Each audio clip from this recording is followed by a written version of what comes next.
Bakit pag magkagalit ang tao, hindi mag-iimikan at sobra niyo na kinaiinisan ang isa't isa? Hanggang sa hindi niyo na namamalayan ang tagal niyo na palang hindi nagpapansinan. Bakit nga ba?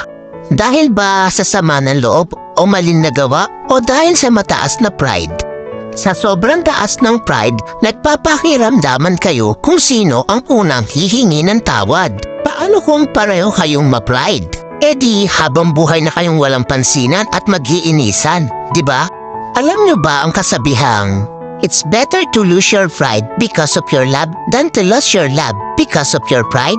Hindi naman masama kung itapon mo muna ang pride mo para sa taong mahalaga sa'yo. Kaysa naman itapon mo yung pinagsamahan nyo ng dahil lang sa pride mo. Wala namang masama o mawawala kung ikaw ang unang lalapit o iimik. Ika nga ang nagmamataas ang siyang ibinababa at ang nagpapakumbaba ang siyang itinataas.